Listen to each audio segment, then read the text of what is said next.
श्री महासरस्वत्यै नमः। श्री गुरुभ्यो नमः। हरि ओम।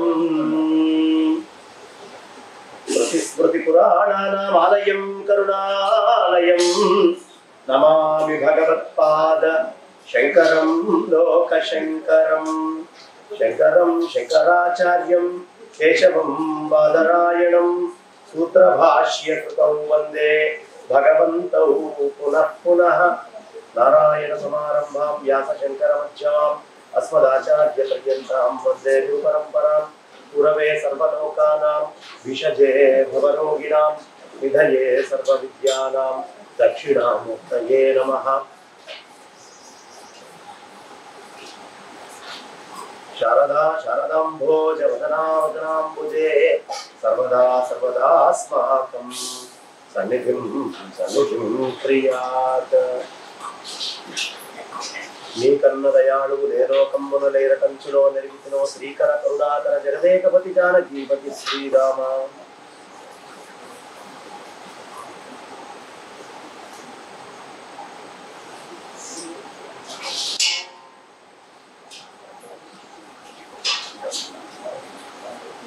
అజ్ఞానాం జాహ్నవీ తీర్థం విద్యాతీర్థం వివేకినాం సర్వేషాం సుఖదం తీర్థం భారతీ తీర్థమాశ్రయే। విద్యావినయ సంపన్నం వీతరాగం వివేకినం వందే వేదాంత తత్వజ్ఞం విభుశేఖర భారతీం। సచ్చిదానంద రూపాయ విశ్వోత్పత్యాది హేతవే తాపత్రయ వినాశాయ శ్రీకృష్ణాయ వయం నమః।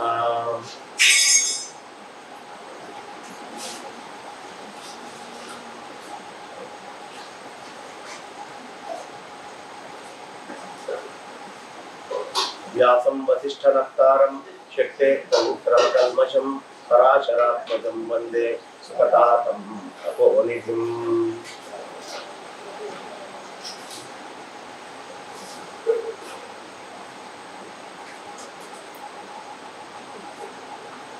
ओम नमस्कृत्य अप्रमेयाय सामान्यమైన వాడు కదా అప్రమేయాయ అనేటటువంటి పదప్రయోగం చేశారు ఎవరికి పూర్వరూపధారైనటువంటి ఆ స్వామికి। విష్ణవే కూర్మరూపిణే పురాణం ప్రవక్ష్యామి యదుక్తం విశ్వయోనినా।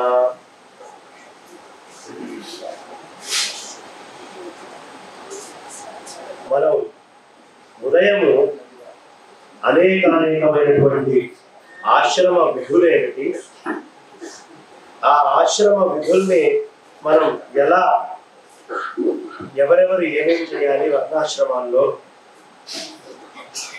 మళ్ళీ ఆశ్రమాల్లో బ్రహ్మచారుల యొక్క బాధ్యత ఏమిటి, బ్రహ్మచారులు కాకుండా గృహస్థులు వానప్రస్థులు చేయాల్సినటువంటి పని ఏమిటి, ఇక సన్యాసాశ్రమ స్వీకారం చేసేటటువంటి వాళ్ళకి పరమ లక్ష్యం ఏమై ఉండాలి అనే విషయాన్ని మనకి చక్కగా అన్ని తెలియపరిచారు। ఆస్తుల పంపకాల దగ్గర నుంచి అనేక విషయాల్ని మనం చక్కగా పూర్వుడు అయినటువంటి ఆ నారాయణుడు ఎన్నో విషయాలు తెలియపరిచారు। అన్ని ఆశ్రమాల్లో మళ్ళీ రెండు రకాలు ఉంటాయండి। ఆ రెండు రకాల్లో ఉత్తమమేది మధ్యమమేది అంటూ చెప్పుకుంటూ వచ్చారు। కాబట్టి ఈ ఆశ్రమాల్లో ఎవరు సక్రమంగా వాళ్ళ ధర్మాన్ని ఆచరిస్తారో, వర్ణ ఆశ్రమాలు రెండింటినీ జాగ్రత్తగా కాపాడుకుంటారో వాళ్ళు ధన్యులు, వాళ్ళు మోక్షానికి అర్హులు, ఒక క్రమముక్తి అనేటటువంటి వాళ్ళకి అందించి తీరుతుంది। ఈ విషయాలు ఇక ఇవాళ 4వ అధ్యాయంలో ఒక రోజు పూర్తయింది, 1.5 రోజు పూర్తయింది, 4వ అధ్యాయంలోనే ఉన్నాం। ఈ సంపూర్ణమైనటువంటి ఆచరణ విధిని విన్నటువంటి ఋషులు సంతుష్ట చిత్తులై ఋషికేశుడికి నమస్కరించి మళ్ళీ ఇట్లా అన్నారు। శ్రుత్వాశ్రమ విధిం కృత్స్నం మృషయో పృష్టచేతసః నమస్కృత్య ఋషికేశం పునర్వచనమబ్రువన్। ఈ విధంగా వాళ్ళందరూ అడగడం మొదలుపెట్టారు। ముందు ఓ పూజ్యుడా, మీరు శ్రేష్టమైన 4 ఆశ్రమాల విషయము అంతా వివరించారు, ఇప్పుడు మేము జగత్తు సృష్టి ఎట్లా జరుగుతుందో వినాలి అనే ఉత్సాహంతో నువ్వు ఆశ్రమాలు అన్ని చెప్పావు, అసలు ఈ జగత్తు ఈ సృష్టి అంతా ఎట్లా జరుగుతుంది, ఇది మాకు చెప్పండి అయ్యా. ఓ పురుషోత్తమ, ఈ ప్రపంచం అంతా ఎక్కడి నుంచి ఉత్పన్నమవుతుంది? ఎవరి చేసి జగం ఎక్కడి నుంచి ఉత్పన్నమవుతుంది? ఎందులో లీనమవుతోంది?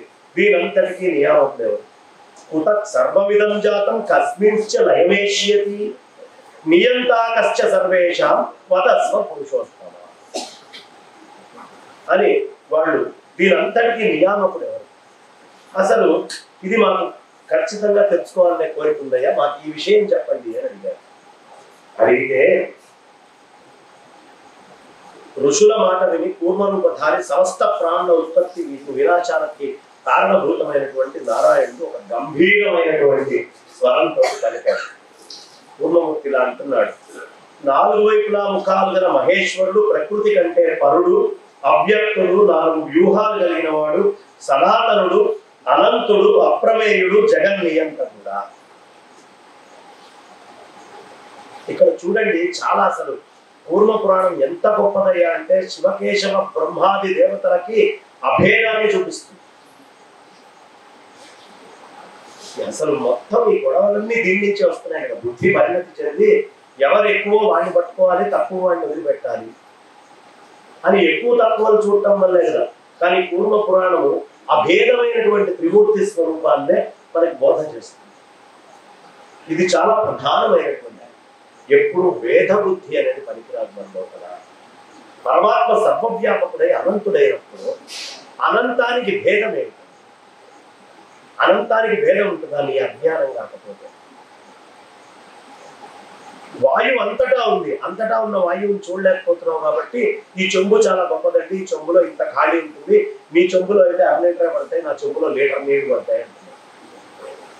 ఆ లీటరు ఆకాశాన్ని కొలుస్తున్నావు. నీ కొలతలకు అందనటువంటి అనంతమైనటువంటి స్వరూపం అనంతమైన ఆకాశంలో నువ్వు చెంబు తీసుకొచ్చి ఈ చెంబు గొప్పదే అని చెప్తావేమిటి? చెంబులో ఆకాశం గురించి మాట్లాడతావేమిటి? ఆ స్థాయి కాదయ్యా పరమాత్మది. ఇది అనంతమైనటువంటిది. ఇది ఇక్కడ ఉంది, ఇక్కడ లేదు అని చెప్పేదానికి కొలతలు ఎవరు కొలుస్తాడు?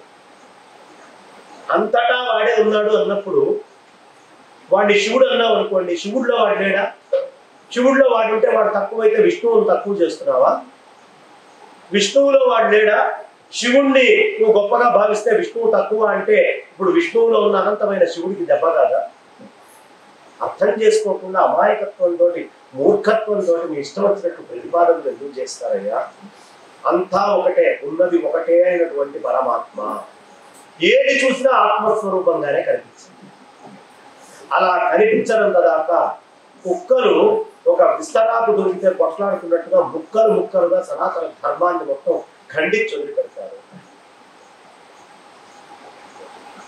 మిగతా ఆచార్యులు ఎంతమంది అయినా ఉన్నారు వాడిగా, ఎవరు ఈ అద్వైత తత్వాన్ని అంతా ఒకటే అని చెప్పడో వాళ్ళు ఈ సమాజంలో కుక్కలు చించినటువంటి విస్తరణలో సమాజంలో ధర్మాన్ని అలా చేస్తున్నారు. కాబట్టి అన్నిటి యందు అంతటా ఆ పరమాత్మని చూడడం అనేది ప్రధానం. వాడు అనంతుడు, అందుకనే ఈయన వాడేటటువంటి పదజాలము చాలా గొప్పగా ఉంటుంది. ఆయన అవ్యక్తుడు, 4 వ్యూహాలు కలిగిన వాడు, సనాతనుడు, అనంతుడు, అప్రమేయుడు, జగన్నియంత కూడా. ఎవరు? పరమేశ్వరుడు అని చెప్తారు. కాబట్టి ఇంకా అక్కడతోటే ఆగలేదు. ఈ తత్వచింతనలు చెప్పేటటువంటి ప్రధానము అంటే మ్యాటర్, మూల ప్రకృతి అంటామే. ఆ ప్రధానము ప్రకృతి, సత్తు, అసత్తు స్వరూపుడు, అవ్యక్తుడు, అసలు కనిపించినటువంటి వాడు, నిత్యుడు, అన్నిటికీ కారణభూతుడు, గంధము, వర్ణము, రసము ఇట్లాంటి ఏవీ లేనటువంటి వాడు, శబ్ద స్పర్శలు అనేటటువంటివి లేనివాడు, అజరుడు, ధ్రువుడు, నాశం లేనివాడు, నిత్యం తన ఆత్మలోనే ఉండేవాడు ఆ పరమేశ్వరుడు. ఇవి తెలియాలండి. ఒక్కసారి అందరూ చెప్పండి అమ్మా, ఇది గొప్ప శ్లోకాలు. అంటే అధ్యాయంలో ఖచ్చితంగా ఒక్క శ్లోకం మీతో అనిపించడం, కనీసం 9 శ్లోకాలు నేనంటాం అనేది సంప్రదాయంగా పెట్టుకున్నాను కాబట్టి అందరూ అనండమ్మా. అవ్యక్తం కారణం నిత్యం సదసదాత్మకం ప్రధానం ప్రకృతిశ్చేతి యమాహుస్ తత్వచింతకాః గంధవర్ణ రసైర్హీనం శబ్దస్పర్శ వివర్జితం అజరం ధ్రువం అక్షయం అక్షయ్యం నిత్యం స్వాత్మన్ అవస్థితం. ఈ శ్లోకము ఆ నిజమైనటువంటి నిజాత్మతత్వాన్ని, పరమాత్మ యొక్క గొప్పతనాన్ని, పరమాత్మ యొక్క స్వస్వరూపాన్ని బోధించేదందుకని అనిపించాను మీ అందరితోటి. ఇక తన ఆత్మలోనే ఉన్నవాడు, ప్రపంచానికి బీజ రూపమైన వాడు, మహాభూతము, సర్వప్రాణి స్వరూపుడు, తనచే ఆశ్రయించబడిన మహత్తత్వ స్వరూపుడు. అది అంత ఆది అనేటటువంటిది ఎవడైనా వాడికి చెప్పాలంటే కాదు, అంతము అనేది చెప్పాలంటే వాడికి కాదు. జన్మ అనేది వాడికి ఉందా? జన్మ రహితుడు, సూక్ష్మ రూపుడు, త్రిగుణుడు, ఉత్పత్తి ప్రళయకారకుడు, శాశ్వతుడు, తెలియలేనివాడు అయిన బ్రహ్మము ఏదైతే ఉందో అదొక్కడే ముందు ఉండేదయ్యా. ముందు ఏముంది? పూర్వరూపధారుడైన నేనున్నాను, నారాయణుడిగా నేనే ఉన్నాను, ఇవేం చెప్పట్లేదు ఆయన. లక్షణాలు చెప్తున్నాడు. విష్ణు సహస్రనామం ఎందుకు గొప్పదయ్యా? మొట్టమొదట మొదలు పెట్టండి. విశ్వం విష్ణుర్ వషట్కారో భూత భవ్య భవత్ ప్రభు భూత కృద్భూత బుద్భావో భూతాత్మ భూతభావన భూతాత్మ పరమాత్మ చ ముక్తానాం పరమాగతి అవ్యయః పురుషః సాక్షి క్షేత్రజ్ఞో అక్షరమేవ చ యోగో యోగ విధానేత ప్రధాన పురుషేశ్వరః. ఇక్కడ దాకా ఎక్కడైనా రూపం ఉందా? ఎక్కడైనా ఈయనని శివుడు అంటారా? ఈయనని బ్రహ్మ అంటారా? ఈయనని విష్ణు అంటారా? ఏమీ లేదు కదా. ఈ మూడిటికి మూలమైనటువంటి పరబ్రహ్మ స్వరూపాన్ని చెప్తోంది. అక్కడికి అర్థం కాకపోతే, విశ్వం అర్థం కాకపోతే విష్ణుడి దగ్గరికి వెళ్ళి, విశ్వం విష్ణుడు అర్థం కాకపోతే వషట్కారం దగ్గరికి వెళ్ళి, అలా అలా వెళ్ళు. ఇక నీకు అప్పటికీ అర్థం కాకపోతే ఇక నీకు రూపం కావాలిగా. ప్రహ్లాదుని గోచర నారసింహ శ్రీమాన్ కేశవ పురుషోత్తమ.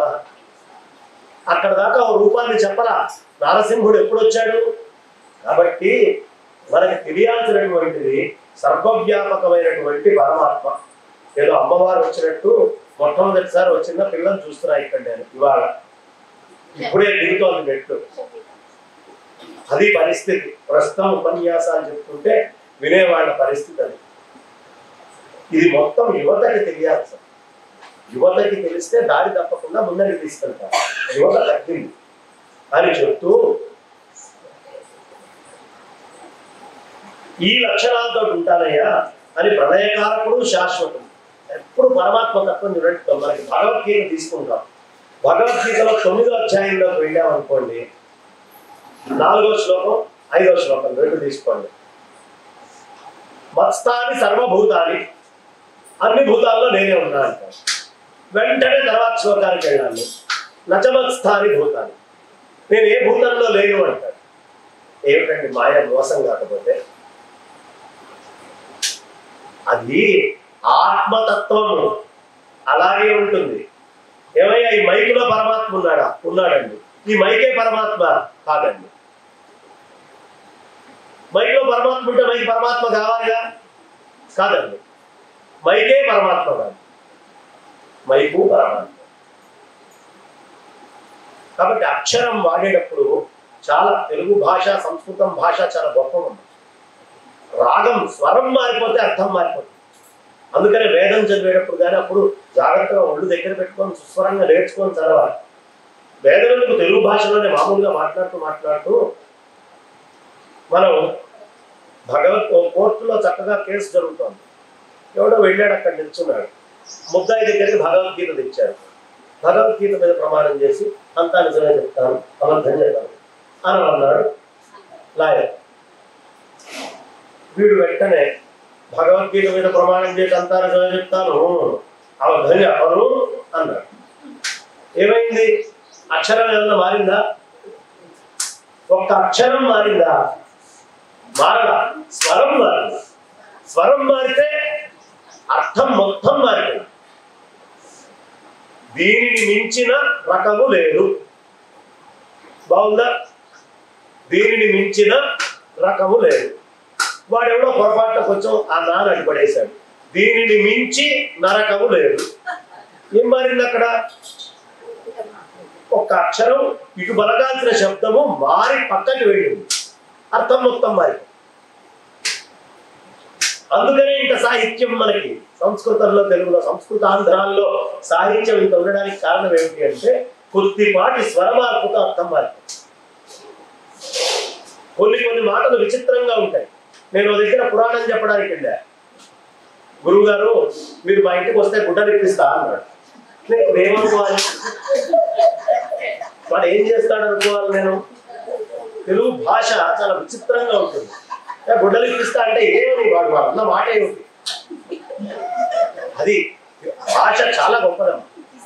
కీచకుడి దగ్గరికి సైరంధ్రి వెళ్ళింది. సైరంధ్రి వెళ్తే దాన్ని సాహిత్యంలో రాయాలి. ఇప్పుడు సైరంధ్రి కీచకుడిని పిలిచిందనుకో సాయంత్రానికి తోటకి రాని, ఆమె పతివ్రత అవుతుందా? కాదు. పిలవలేదు. ఒకవేళ పిలవకపోతే బొగుడు చెప్పాడుగా భీముడు పిలవమని, బొగుడు చెప్పినా పిలవకపోతే పతివ్రత అవుతుందా? కాదు. ఇప్పుడు ఆమె మాట్లాడాలి. ఆమె మాట్లాడేది ఆ ఒక్క అక్షరం కూడా అబద్ధంగా ఉంది. వెళ్ళింది కీచకుడి దగ్గరికి. నా కోరిక తీరును, నీ కామ రణాశయము నెరవేరును అని. నీకు బాగా కామం ఉంది కదా, ఆ కామము అనేటటువంటి యుద్ధంతో నువ్వు కొట్టుకుంటున్నావే, ఆ ఆశయం నెరవేరుతుంది అంది. అనుకున్నాడు వాడు. కానీ ఈ తల్లన్నదేంటి? నా కోరిక తీరు, నీకా మరణాశయము నెరవేరును. ఓ ఏదో కొట్టుకుంటున్నావుగా, నీకు చావు తప్పదురా అని ఆ తల్లి చెప్పింది. కానీ భాషలో అక్షరం మార్చకూడదు, స్వరంలో అర్థం మారాలి. అది తెలుగు భాష యొక్క గొప్పతనం. ఈ సైరంధ్రి కీచకుని ధనంబు అంది. ఈ సైరంధ్రి కీచకుని ధనం. ఆమె కీచకుడి ధనం అవుతుందా? పంచపాండవులకి ధనం ఆమె, కీచకులకి ధనం ఎట్లా అవుతుంది? మరి ఆ తల్లి అలా అందే? ఆ తల్లి అలా అందేదయ్యా. ఈ సైరంధ్రి కీచకు నిధనంబు. కీచకుడి పాట చావు, మృత్యువు. అది ఆ తెలుగు ఏ భాష అయినా సరే, సంస్కృతంలో కూడా ఇలా శబ్దం మారితే అర్థం మారిపోతుంది. అందుకని మనం ఎప్పుడూ శబ్దానికి చాలా ప్రాధాన్యత ఇస్తూ శబ్దమునందు ఏ సందర్భంలో చెప్పబడుతోందో తన అర్థాన్ని కూడా జాగ్రత్తగా గ్రహించి తీసుకోవాలి అని మనకి చక్కగా చెప్తూ, కృష్ణ పరమాత్మ వాడినటువంటి 2 పద ప్రయోగాలు చెప్పుకున్నాం కదా, అది 2 విశేషమైనటువంటి మానసిక స్థితులకి తానే అంతటా నిండి ఉన్నవాడు మాట్లాడుతున్నమాట. మత్స్థాని సర్వభూతాన్ని నచమత్స్థాని భూతాన్ని.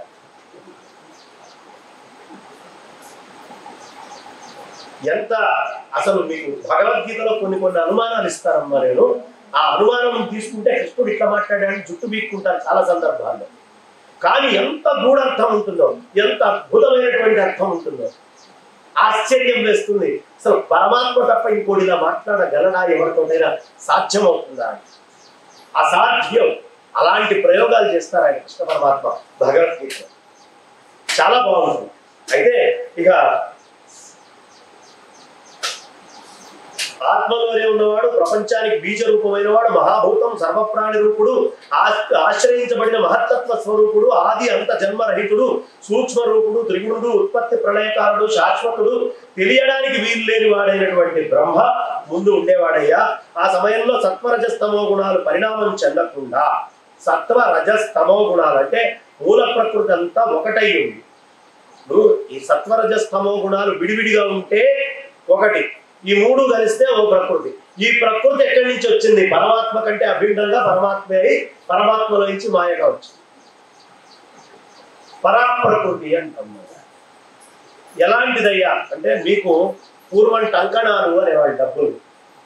మీరు ఇప్పటికీ బంగ్లాదేశ్కి కనుక వెళ్తే బెంగాలటు టకా అంటారు. టకా అనే శబ్దం ఉంటుంది.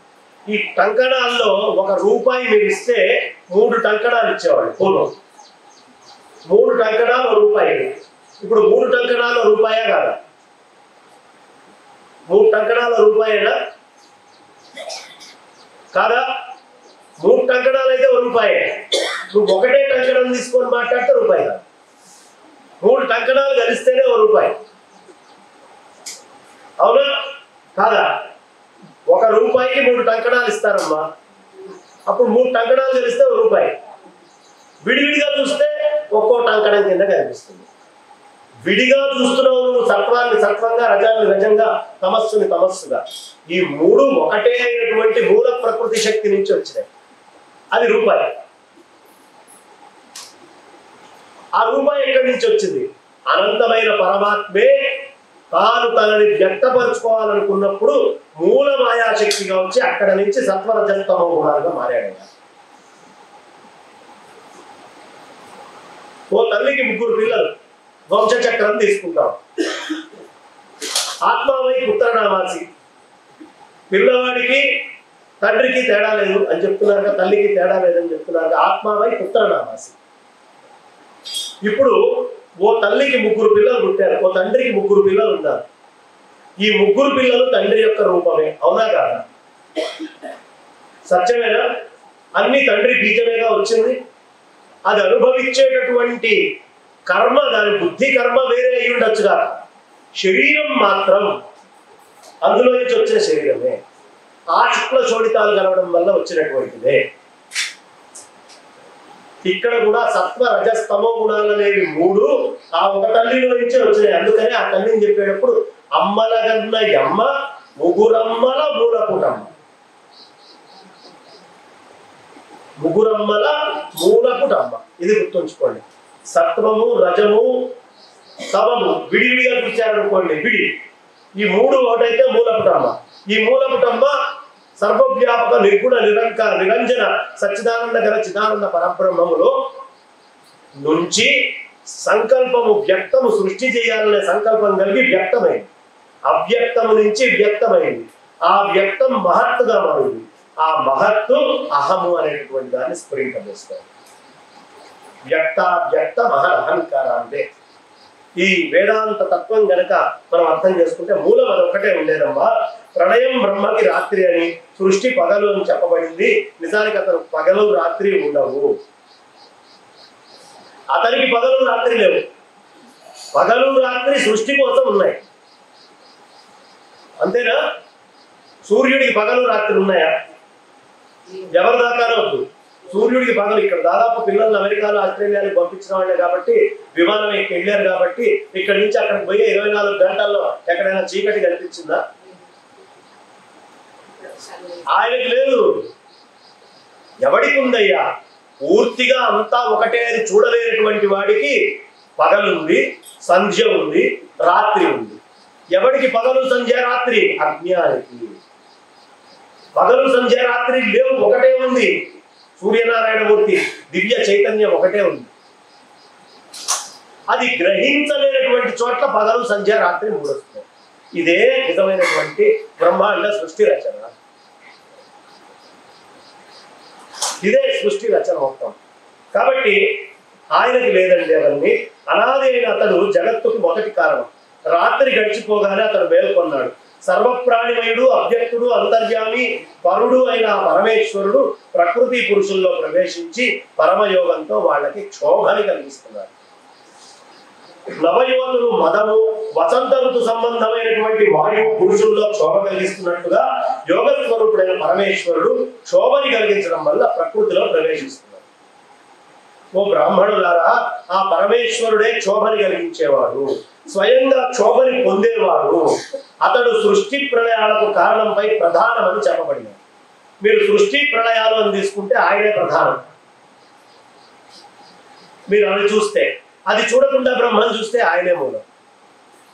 మీ దృష్టిలో ఉంది తప్ప మిగతా ఎక్కడా లేదు. అంతా మీ దృష్టిలోనే. పరమాత్మను చూస్తారా, పరాప్రకృతిని చూస్తారా, సత్వ రజస్తమో గుణాలను చూస్తారా? మీ చూపు. చూపు అంటే కంటితోటి చూసే చూపు కాదు, మనస్సుతో చూసే చూపు. ఆ చూపు ప్రధానమయ్యా అని చెప్తూ, సర్వప్రాణిమయుడు, అవ్యక్తులు, అంతర్యామి, పరుడు అయిన పరమేశ్వరుడు ప్రకృతి పురుషుల్లో ప్రవేశించి వాళ్ళకి ఈ విధమైన క్షోభని కలిగించి, ఆ క్షోభని కలిగించేటటువంటి వాడు పరమేశ్వరుడే. స్వయంగా క్షోభను అందేవాడు ఆయనే. సృష్టి ప్రళయాల కారణమైన ప్రధానము అని చెప్పబడుతున్నారయ్యా. ప్రధానుడైన పురాతన పురుషుడు క్షుబ్ధుడైనందువల్ల ప్రకృతి పురుషాత్మకమైన మహద్బీజం ఆవిర్భవించింది. ప్రకృతి పురుషాత్మకమైనటువంటి ఈ మహర్బీజం ఎక్కడి నుంచి వచ్చింది? రాత్రి చెప్పుకున్నాగా నిన్న, విత్తనమే చెట్టు. నేను అనే విత్తనమే 70 ఏళ్ళు వచ్చినప్పుడు మొత్తం తెల్లబడ్డా, 50 ఏళ్ల వయసులో అయినా 5 ఏళ్ల వయసులో అయినా చిన్నప్పుడు చాక్లెట్ తిన్నా అయినా నేను ఒకటే. ఆ నేనులో మార్పు లేదు. మార్పు ఎందులో వస్తుంది? ఉపాధిలో మార్పు వస్తుంది. ఇప్పుడు ఉపాధి మారింది కదా అని నేను మారుస్తాడు ఎవడైనా? మార్చగలిగితే మార్చండి నేనుని. నేను ఎవడు మార్చలేదు. పనికి మాలిన ఈ శరీరంలో ఉన్న జీవగతులను ఉండేటటువంటి నీకే మార్పు లేకపోతే నీకు మూలమైనటువంటి పరాత్పరుడైనటువంటి పరమాత్మకు మార్పు ఎలా ఉంటుంది? ఆ పరమాత్మ నువ్వు అభిన్నం అని తెలుసుకుంటే ఎప్పటికీ మార్పు చెందవు. ఆ జీవుడు ఈ శరీరం నేను అనుకోవడం వల్ల నీకు సత్వరజస్తమో గుణాలు కనిపిస్తున్నాయ్యా.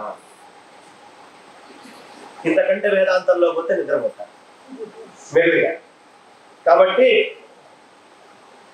ఈ కారణంగా మహద్బీజము మహత్తు ఆత్మ మతి బ్రహ్మ ప్రబుద్ధి ప్రబుద్ధి ఖ్యాతి ఈశ్వరుడు ప్రజ్ఞ ధృతి స్మృతి సంవిత్ పేర్లని పొందింది. అమ్మ ఒక్కసారి అందరు చెప్పండి. మహానాత్మ మతిర్ బ్రహ్మ ప్రబుద్ధి ఖ్యాతిరీశ్వరీ ఖ్యాతిరీశ్వర ప్రజ్ఞా ధృతి స్మృతి సంవిదేత అస్మాదితి తత్స్మృతం. ఇక మహత్తత్వం నుండి సమస్త ప్రాణుల సృష్టికి కారణమైన వైకారిక తైజస తామసములనే 3 విధాల అహంకారం ఉత్పన్నం. ఇది చెప్పుకున్నాం మనం. వికారాలతో కూడినటువంటి సత్వ రజస్తమం, ఈ 3టికి వికారాలు ఉంటాయి. సత్వానికి వికారం ఉంటుంది, తమస్సుకి వికారం ఉంటుంది, రజస్సు. ఈ 3 ఎక్కడ వస్తున్నాయి? మీ మనస్సు అనే తెర మీద వస్తున్నాయి. అందుకనే ఒకప్పుడు శాంతంగా ఉంటున్నావు, ఒకప్పుడు కోపంగా ఉంటున్నావు, ఒకప్పుడు మధ్యస్థంగా నీ గురించి నువ్వు నీ స్వార్థం ఆలోచిస్తున్నావు. ఈ 3 ఎక్కడ ఆలోచించబడుతున్నాయి? మనస్సు అనే ఒక తెర మీదే కదా. ఆ 3 తెరల మీదకే వస్తున్నాయంటే ఒకదానికి వికారం ఉంటేనేగా రెండోది వచ్చేది, రెండోది ఉంటేనేగా మూడోది వచ్చేది. కాబట్టి వికారయుక్తమైనటువంటి 3 బొమ్మలు నీ తెర మీదే పడుతున్నాయి. నువ్వు ఒకటే. ఆ మనస్సు మీద ఈ తెరలు వస్తున్నాయి. దేని వల్ల వస్తున్నాయి?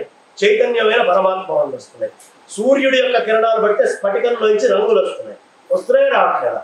స్ఫటికంలోంచి రంగులు బయటకు వచ్చినట్లే అనంతమైనటువంటి చైతన్య స్పర్శ ఈ జీవుడు గ్రహించి వాడు జీవుడే అనుకుంటున్నాడు. కానీ వాడిలోంచి ఈ సత్వ రజస్తమో గుణాలుగా విభజించబడి బయటకు వస్తుంది. ఈ వచ్చే సత్వ రజస్తమో గుణాలు, ఇందులో నుంచి వచ్చేటువంటి ఈ రంగులకి, ఈ గుణదోషాలకి సూర్యుడికి ఏమైనా సంబంధం ఉంటుందమ్మా? ఈ స్ఫటికంలో నుంచి రంగులు వచ్చినాయి కదా. ఈ రంగులు ఒకవేళ తేడా రంగులు వచ్చినాయి అనుకోండి, సూర్యుడికి ఏమైనా నష్టమా? లేదా ఈ దోషం సూర్యుడికి అనుకుంటుందా? అట్లాగే శుద్ధమైన పరమాత్మ నుంచి ఈ జీవుల్లో నుంచి బయటకు వస్తున్న సత్వ రజస్తమో గుణాలు 3 పరమాత్మ అంటే.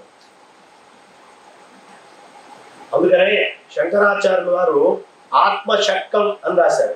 అహం నిర్వికల్పో నిరాకార రూప విభుత్వాచ సర్వత్ర సర్వేంద్రియాణి నచ సంగతిర్నైవ ముక్తిర్నమేయశ్చిదానంద రూప శివోహం. అహం నిర్వికల్పో, నాకే సందేహం లేదు అన్నాడు. అంతకంటే ముందు 5 చెప్పుకుంటూ వచ్చాడు. నేను ఇది కాదు మనోబుద్ధ్యాంకార చిత్తాన్న అంటూ అన్ని చెప్పుకుంటూ వచ్చాడు. ఇది కాదు, ఇది కాదు, ఇది కాదు, ఇది కాదు అన్ని చెప్పుకుంటూ వచ్చినటువంటి పరమాత్మ అహం నిర్వికల్పో. నిర్వికల్పం అంటే సందేహం లేనివాడు, కానీ వీడికి ఏదో రూపం ఉంది అని మనం అనుకుంటాం కదా. నిరాకార రూప, నాకు సందేహం లేదు, రూపం లేదు. ఎవరికైనా సందేహం రూపం లేకపోతే లేనివాడు అనుకోవడం మనం. ఆ వస్తువు ఉంటుందా? ఏ డౌట్ లేదు, రూపం లేదంటే అసలు అది లేనిది అనుకుంటాం. ఆ డౌట్ క్లియర్ చేయడానికి వెంటనే విభుత్వాచ సర్వత్ర సర్వేంద్రియాలు, అంతటా అన్ని ఇంద్రియాల్లో నేనే ఉన్నాను అని చెప్పారు. అంతటా ఉన్నాడట, ప్రతిదానికి వీడితోటే సంబంధము, వీడికి అన్నిటితోటి సంబంధం ఉంది అని మనం అనుకుంటామనే. నచ సంగతి నైవ ముక్తిర్నమేయ, నాకు ఏ సంగతితో కానీ దాని నుంచి వచ్చేటువంటి ముక్తితో కానీ సంబంధం లేదు. చిత్ ఆనంద రూప శివోహం శివోహం. అందుకనే ఈ పరమాత్మ ఎలా ఉన్నాడు? ముందు సచ్చిదానంద స్వరూపాయ, సత్తు చిత్తు ఆనంద స్వరూపంగా ఉన్నాడు. మంచి వేదాంత విషయం అమ్మ. ఓపిక ఉంటే వినండి, లేకపోతే నిద్రపోండి నిమిషం. ఈ వేదాంత విషయం చెప్పేటప్పుడు అందరినీ మెలుపుతో ఉండమని కూడా నేను చెప్పను. ఎవరికైనా నిద్ర వస్తే హాయి పడుకోండి. సత్యము, చిత్తు, ఆనందము. అవునా? సత్యంలో మార్పులు వస్తున్నాయి, ఆనందంలో మార్పులు హెచ్చు తగ్గులు కనిపిస్తున్నాయి, చిత్తులో మార్పులు కనిపిస్తున్నాయా? చైతన్యంలో మార్పులు కనిపించట్లేదు. అవునా? సత్, చిత్, ఆనందము అని మనం అంటున్నాం. కొన్ని సందర్భాల్లో ఒకటి సత్యంగా కనిపిస్తుంది. నువ్వు సత్యం అని గొప్పదనుకున్నా, ఇంకో సత్యం అనుకున్నా, ఇటు తలకాయ తిప్పి మిమ్మల్ని చూసినా వెనక్కి తలకాయ తిప్పి అటు చూసినా అది సత్యము ఇది సత్యము. రెండింటికి కారణం ఒకటే చైతన్యం. సొంత కొడుకుని చూసినప్పుడు ఆనందం వస్తుంది, తిట్టిన వాడిని చూసినప్పుడు బాధ వస్తుంది. అవునా? ఆనందంలో మార్పులు వచ్చాయి, కానీ అక్కడ కూడా రెండింటికి ఒకటే చైతన్యం కారణం. కాబట్టి చైతన్యం అనే సూత్రం ఒకటే. నీ సత్తులో నీ చిత్తులో మార్పు వస్తున్నాయి. ఈ సత్తు చిత్తే జీవుడు, జగత్తు. చైతన్యం ఈశ్వరుడు. ఈ జగత్తుని ఆ జీవుణ్ణి ఈశ్వరుడు అనే చైతన్యం అనే ఒకే లైన్ లో కనుక తీసుకొచ్చి పెడితే నువ్వు పరమాత్మ. సచ్చిదానంద రూపాయ అంటే నీకు కనిపించిన సత్యాల్లో ఒకటి హెచ్చు ఒకటి తక్కువ కనిపించకూడదు, అంతా ఆత్మస్వరూపమైన సత్యమే అని తెలుసుకోవాలి. నీకు కనిపించే ఆనందంలో ఒకటి హెచ్చు ఒకటి తక్కువ కనిపించకూడదు, అన్ని చైతన్య స్వరూపమైన ఆనందమే అనుకోవాలి. ఈ మూడు ఎప్పుడు కలిసాయో వాడు జీవన్ముక్తుడు. సచ్చిదానంద రూపాయ ఆ సత్తు చిత్తు ఆనందము ఒకటే రూపంలో ఉంటే పరమాత్మ. అది దాటావా విశ్వోత్పత్తి అంటారు. సత్వరజస్తమో గుణాలు వచ్చి విశ్వము ఉత్పత్తి, దాని యొక్క స్థితి, నాశనం ఇవన్నీ కనిపిస్తాయి. నువ్వు కింద దిగావయ్యా ఒకట్టు అని చెప్తారు. కాబట్టి అయ్యా ఆ విధంగా మహత్తత్వం నుండి సమస్త ప్రాణులు సృష్టికి కారణమై వైకారిక తైజస తామసములు అనేటటువంటి మూడు విధాల అహంకారం ఉత్పన్నమైందయ్యా. ఆ అహంకారానికి కర్త, మంత, ఆత్మ, ఉద్గల, జీవ అని పేరు. ఆ అహంకారాన్నే మనం కర్త అని పిలుస్తున్నాం. నేనే మంతని, మంతవ్యో, నేనే మననం చేసుకునేవాడిని దాన్ని అని అనుకుంటున్నాం. దాన్నే అహం అంటున్నాం, దాన్నే జీవుడు అంటున్నాం, దాన్నే జీవుడు అని కూడా అంటున్నాం. జాగ్రత్తగా పట్టుకోండి. ఇది ఒక్కటి పట్టుకుంటే ఇది అసలు మీకు వేదాంతం ఇది ఎవరు ఎక్కడ చెప్పినా కూడా తేలిగ్గా అర్థమైపోతుంది. కాబట్టి కర్త, మంత, ఆత్మ, ఉద్గల, జీవ అనేటువంటి పేర్లు. ఆ అహంకారం నుండే సమస్త ప్రవృత్తులు కలుగుతాయి. ఈ ప్రవృత్తులన్నీ దేని నుంచి వస్తున్నాయి? అహం నుంచి వస్తున్నాయి. అందుకే పెద్దవాళ్ళు చెప్తారు భగవద్గీతలో, అనన్య చింతయంతో ఏ జన పరిభాసతే తేషాం నిత్యాభియుక్తానాం యోగక్షేమం మహామ్యహం. అనన్య, నీకంటే అన్యుడిగా నువ్వు భావించకు, అలా చింతించు, నువ్వు నేను ఒకటేను. అనన్య చింతయంతో. ఈ మొత్తము శ్లోకం చదివి మొదటక్షరం చివరక్షరం వదిలిపెట్టేయండి అయ్యా, మీరంత ధన్యులు లేరు అన్నారు. మొదటక్షరం ఏమిటి? చింతయం తోమాం ఏజన అభ్యుపాసతే తేషాం నిత్యాభియుక్తానాం యోగక్షేమం మహామ్య. మొదటిది చివరిది కాబట్టి అహం. అనన్యం అనేది తెలుసుకో, అహం అనేది వదిలే. నేను ఈ జీవుడిని వదిలే, అనన్యమే అహం అనుకో, అనన్యమే అహం అనుకో అని చెప్తున్నారు. కాబట్టి అహంకారం నుంచే మహాభూతాలైనటువంటి పృథ్వీ, జలం, తేజస్సు, వాయువు, ఆకాశం అనేవి 5, శబ్ద, స్పర్శ, రూప, రసగంధాలనే తన్మాత్రలు 5, ఇంద్రియాలు వాడి అధిష్టాన దేవతలు ఉద్భవించినాయి. ఈ సమస్త జగత్తు దాని వల్లే ఉత్పన్నమైంది. ఏమ్మా, ఈ జగత్తంతా దేని నుంచి ఉత్పన్నమైంది? ఇప్పుడు చెప్తా, ఇక్కడ టైం తీసుకుంటా, పోతే పోయింది. ఇది మీకు కనుక అర్థమైతే పూర్వ పురాణం అంతా అర్థమైనట్టే. మూల బీజాలు చెప్తున్నాను. ఏ వేదాంతం అర్థమైతే అన్ని అర్థమవుతాయో. ఇప్పుడు నేను చెప్పే చరిత్ర మీ చరిత్ర, పూర్వ చరిత్ర చెప్పట. ఎవరి వాళ్ళ చరిత్ర మీ చరిత్రను చెప్పబోతున్నా. శ్రద్ధగా వినండి. మీ చరిత్ర చెప్తా, వేరే చరిత్ర చెప్తా. ఏమిటి మీ చరిత్ర? మీరందరూ ఎక్కడి నుంచి పుట్టారు? ఎక్కడి నుంచి? తల్లి గర్భంలో నుంచి పుట్టారా? పుట్టారు కదా, బాగుంటుంది. తండ్రి గర్భంలోకి ఎక్కడి నుంచి వచ్చారు? తండ్రి వీర్యం నుంచి. అంటే ముందు ఎక్కడున్నారు? తల్లి గర్భం కంటే ముందు తండ్రి కూడా కడుపులో పెట్టుకొని చూసుకున్నాడు. తండ్రి కడుపులోకి ఎక్కడి నుంచి వచ్చారు? ఊరి పడ్డారా? ఎగురుకుంటూ అట్లా ఉరుక్కుంటూ వచ్చి లోపల దూరారా? తండ్రి తిన్న ఆహారం నుంచి వచ్చారు.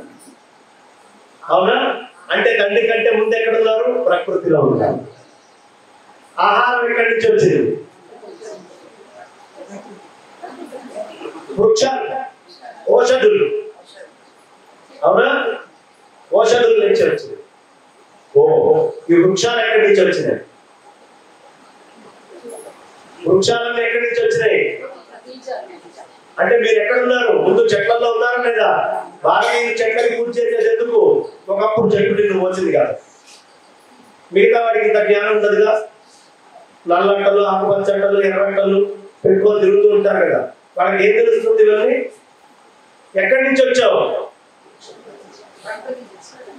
ప్రకృతి నుంచి వచ్చావు. కాబట్టి ప్రకృతి పూజ చేస్తావు నువ్వు. ప్రకృతిలో నుంచే నువ్వు రావాలి. ఆ ప్రకృతికి పూజ చేస్తే ఆ సత్ ప్రకృతి దేవతా వృక్షాలకు పూజ చేస్తున్నావు.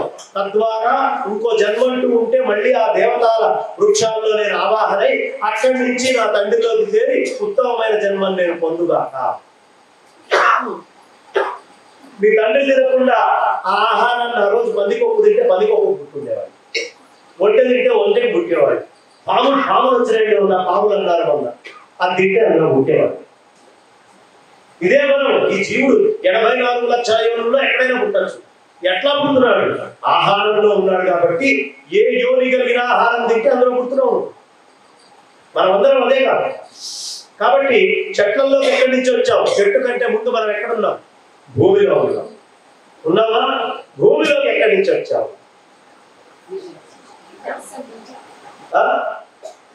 బీజం భూమి తర్వాత ఏమా? నీళ్ళ వల్ల వచ్చాము. నీళ్లు లేని ఎడారులో బీజం పెట్టండి, వెళ్తుంది అనుకుంటాం.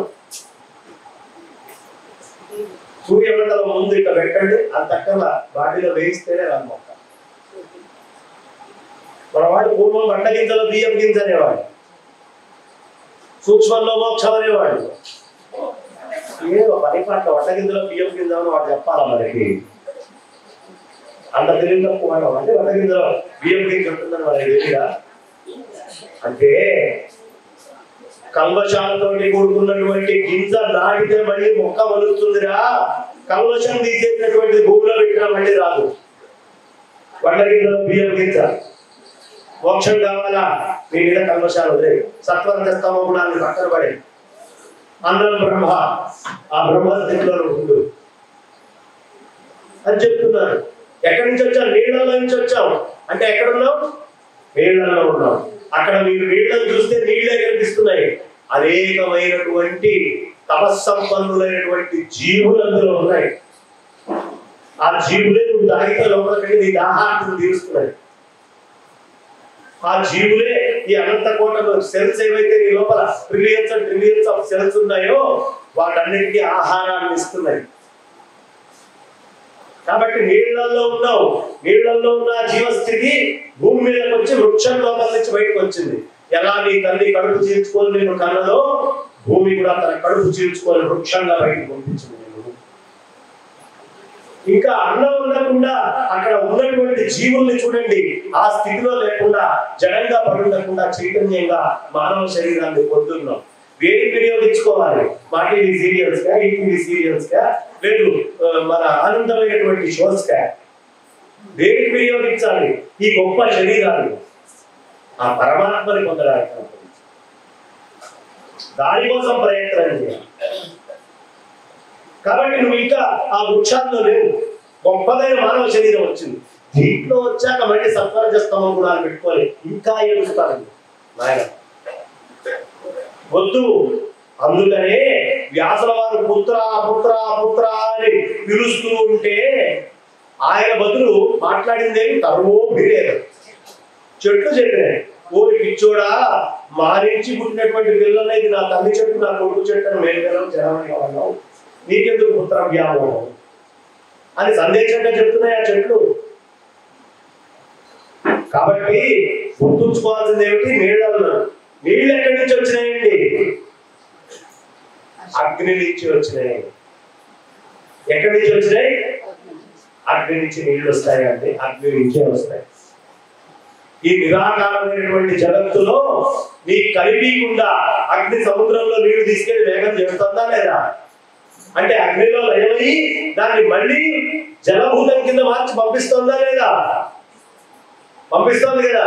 H2O 2 hydrogen molecules అగ్నితత్వమే. అగ్ని నుంచి జలం వస్తోంది అంటే నువ్వు ఎక్కడున్నావు? అగ్నిలో ఉన్నావు. అగ్ని కంటే ముందే ఎక్కడున్నావు? గాలి లేకపోతే అగ్ని ఉంటుందా? గాలి లేకపోతే అగ్ని ఉందా? లేదు, గాలిలో ఉన్నావు. ఎంత ప్రాసెస్ అయ్యాక ఈ మానవ శరీరం వచ్చిందో చూడండి. దేనికి వాడుతున్నామో ఆలోచించండి. ఇంత గొప్పదైన ఈ ఉపాధిని ఏ పనుల కోసం వాడుతున్నాం మనం? అంతకంటే ముందు వాయువులో ఉన్నావు. వాయువులోకి ఎక్కడి నుంచి వచ్చావు? ఆకాశం. ఆకాశం లేకపోతే కదలడానికి గాలికి అవకాశం ఎక్కడుంది? ఎక్కడున్నావు? ఆకాశంలో. ఆకాశంలోకి ఎక్కడి నుంచి వచ్చావు? తస్మాద్వా ఆత్మన ఆకాశ సంభూత. సర్వవ్యాపకమైన పరమాత్మ నుంచి ఆకాశం వచ్చింది. ఆకాశాత్ వాయు, వాయు అగ్ని. దీన్ని బాగా వివరించి చెప్తే సాయంత్రం అయిపోతుంది. అందుకని కుదించి ఆకాశం నుంచి శబ్దం తెచ్చుకున్నాం. అదే చెప్తున్నాడు ఆయన. ఆకాశం నుంచి ఏం తెచ్చుకున్నాం? శబ్దం. వాయువు నుంచి శబ్దము స్పర్శ. అగ్ని నుంచి శబ్ద స్పర్శ రూపం.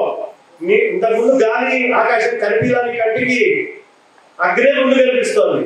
శబ్ద స్పర్శ రూపం తెచ్చుకున్నాం. ఇంకా కొంచెం కిందకి దిగాం. నీళ్ళ దగ్గర ఏం తెచ్చుకున్నాం? శబ్దం ఉంది, స్పర్శ ఉంది, రూపం ఉంది, రుచి ఉంది, రసం. ఇంకో భూతం కిందకి దిగాం. నీళ్ళకి వాసన లేదుగా. శబ్ద స్పర్శ రూప రస గంధం తెచ్చుకున్నావు. ఈ ఐదుటిని ఓ దగ్గరికి క్రోడీకరించి నువ్వు తీసుకొని వచ్చి పెట్టిన తర్వాత చంద్రలోకం నుంచి జీవుడు అనేటటువంటి వాడు ఈ 5 శబ్దాలుగా ప్రవేశించినటువంటి దాంట్లో ఆ జీవశక్తి ప్రవేశిస్తోంది. ఆ జీవశక్తి ఎక్కడి నుంచి వస్తుంది? చంద్రుడి నుంచి. అందుకనే చంద్రుడు అమృతమయమైనటువంటి కిరణాలని ఈ భూమి మీదకి పంపిస్తాడు. ఈ శరదృతువు ఎందుకు ఇంత ప్రకృతి నుంచి గొప్పగా ఉంటుందంటే చంద్రుడు భూమికి దగ్గరగా వచ్చి జీవాన్ని అధిక శాతంలో పంపిస్తాడు. నిన్నటి దాకా బుర్రగా ఉన్న నీళ్లు శుద్ధంగా తేరుకోవడం మొదలు పెడతాయి. ఎర్రగా ఉండే గోదావరి చక్కటి రంగులోకి మారుతుంది. కల్మషాలతో ఉన్నటువంటి మనం కూడా ఈ ఆషాఢ కార్తీకాల్లో చేసుకునేటువంటి జపాలు, తపాలు, తపస్సులు, దానాలు మలినాలన్నింటినీ కిందకి పంపించి నిర్మలంగా ఉంచుతాయి. అందుకని ఇది చాతుర్మాస్యాల్లో భాగంగా గొప్పగా చెప్తారు మన వాళ్ళు, పెద్దవాళ్ళు అందరూ కూడా. కాబట్టి గంధం తెచ్చుకున్నాం. ఈ గంధము, ఈ 5 లక్షణాలు ఫోటోసింథసిస్. చెట్టు ఏం లాక్కుంటుందండి? సూర్యకిరణం లాక్కుంటోంది, గాలిని తీసుకుంటోంది, భూతత్వాన్ని ఉంచుకుంటోంది, జలం కావాలి దానికి, అగ్నితత్వం కావాలి. ఈ 5 కదా ఆహారం. ఈ 5 ఏమిటయ్యా? అన్నమయమైనటువంటి శరీరం. మరి దీని లోపలికి జీవుడు ఎలా వస్తున్నాడయ్యా? చంద్రుడి నుంచి వస్తున్నాడు. అవే చంద్రకళలు, చంద్ర విద్యలు. పరాప్రకృతి ప్రవేశపెట్టేది జీవుడు. ఆ జీవుడు లోపలికి వచ్చిన తర్వాత ఈ 5 ఇంద్రియాలని తీసుకొని సత్వ రజస్ తమో గుణాలు అనే ఆ అర్థం, మనస్సు అనే జన్మాంతరకృత కర్మల అర్థం మీద పెట్టుకొని అల్లాడిపోతున్నారు. అంత మాయే. విశ్వం దర్పణ దృశ్యమాన కలిగిపోతున్నారు. మాయ. ఎంత మాయ చూడండి. ఇప్పుడు ఎన్నేళ్లు పాడు చేసుకున్నామండి. ఇంత గొప్ప ఉపాధి, ఇంత ప్రాసెస్ అయిన తర్వాత ఇంకా అన్ని జీవులు అక్కడ మనకి నీళ్లలో కనిపిస్తున్నాయి, చెట్లలో కనిపిస్తున్నాయి, 84 లక్షల యోనుల్లో జీవరాశులు కనిపిస్తూ ఉన్నాయి. ఇన్ని కనిపిస్తున్నప్పటికీ ఇంత గొప్ప శరీరం వచ్చినా దీన్ని మనం వాడుకోవట్లా పరమాత్మని పొందడానికి. ఈ శరీరానికి, ఈ ఉపాధికి అవకాశం ఉంది, మనం వాడుకోవట్లేదు. దేనికి వాడుకుంటున్నాం? శుభ్రంగా తిన్నామా, ఆనందంగా పడుకున్నావా, దొరికిన సమయము ఎంటర్టైన్మెంట్ అని గడుపుతున్నావా? దానికోసమా ఈ మహత్తరమైన శరీరం? ఆహార నిద్ర భయమైతురాలి. ఈ 4 కోసం కాదు ఇది. పిల్లల్ని కనడానికి, నిద్రపోవడానికి, అది చూసి భయపడుతూ కూర్చోడానికి, ఆ దొరికిందల్లా ఎక్కడ దొరికితే అక్కడ బఫేలో భోజనం చేయడానికి కాదు ఈ శరీరం. దేనికి శరీరం? నిజాత్మతత్వాన్ని పొందడానికి వచ్చింది శరీరం. మోక్ష సాధన ధర్మ అర్థ కామాలనేటటువంటివి పట్టుకొని పరమార్థమైన నిజ మోక్షతత్వము స్వస్వరూపానుసంధానం చేయడానికి వచ్చింది శరీరం. ఎంతసేపు ఉన్నారు అజోగుడు? జ్యోతిష్యుడు వచ్చి జపం చేసుకోండి, వెంటనే అది చేయండి, ఏముంది కర్మలో రాసింది, అనుభవించేది శరీరం, నాకేంటి సంబంధం అనే స్థాయికి ఎప్పుడు ఎదుగుతాం? ఒక్కసారి ఎనస్థీషియా ఇవ్వకుండా కోత పోస్తే డాక్టర్ తెలుస్తుంది. ఆ ఎనస్థీషియా అనే ఆత్మతత్వాన్ని ఇవ్వకుండా సత్వరజ స్తమో గుణాల్లో పడి కోతలకు గురవుతుంది. ఆత్మతత్వమే దీనికి ఎనస్థీషియా. అనుభవిస్తున్నా నీకు తెలియదు, కోరుకున్నా నీకు తెలియదు. కాబట్టి ఆత్మజ్ఞానాన్ని పొందలయ్యా. ఆ ఆత్మజ్ఞానం అనేటటువంటి ఎనస్థీషియా క్లోరోఫార్మ్ కనుక అనుభవిస్తే రజస్తమో గుణాలు శరీరానికి ఉన్న కర్మ కొద్ది పనిచేస్తూనే ఉంటాయి, కానీ నీకు తెలియదు. నీకు తెలియదు. ఆ స్థితిలో నీ సాధన ఉండాలి. నీ బుద్ధిని ఆ స్థితికి తీసుకెళ్ళడానికి ప్రయత్నం చేయాలి. అందుకని ఈ మానవ జన్మ వృధా అయినటువంటి పనుల కోసం కాదు. కొట్టుకోవడానికో, తిట్టుకోవడానికో, మాటలు అనుకోవడానికో, మనలో ఉండే అసఖ్యం ఎదుగువాడి మీద ప్రదర్శించడానికో, మనలో ఉండే ప్రేమ ఎదుగువాడి మీద ప్రదర్శించడానికో, వాడి మోహంలో ఉంచడానికో, ఇంకో రకంగా మన చెప్పు చేతల్లో ఉంచుకోవడానికో కాదు. నిన్ను నువ్వు స్వేచ్ఛగా ఉంచుకోవడానికి జన్మ తెచ్చుకున్నావు. నువ్వు నువ్వై ఉండడానికి తెచ్చుకున్నావు. నువ్వు నువ్వై ఉండాలనుకున్నప్పుడు పిల్లలు ఉన్నారా లేరా, తల్లిదండ్రులు ఉన్నారా లేరా, ఇవన్నీ అవసరమా?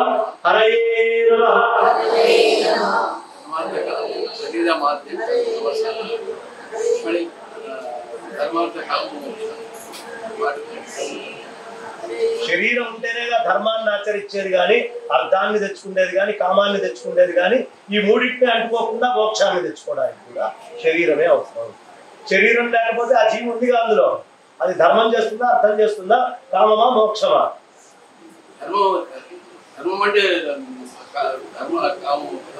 కాదు, ధర్మం వేరు. ధర్మముతో ఆరంభం చేస్తారు. ధర్మము నేను అనే జీవుడు అనే భ్రాంతి ఉన్నప్పుడు ధర్మాన్ని ఆచరిస్తే నేను జీవుడు అనేటటువంటి స్థితి దాటి ఆత్మస్థితిని పొందుతాం. మూలమైతే ధర్మమే కదా. మూలము పరమాత్మ, ఆత్మస్థితే మూలం. ఆ ఆత్మస్థితి నుంచి పతనం అయ్యావు కాబట్టి ధర్మం పట్టుకో. ఆ ధర్మంతో కూడిన అర్థము, కామము. ఉపన్యాసం అయ్యాక మీతో మాట్లాడతాం. హరే నమః, హరే నమః, హరే నమః.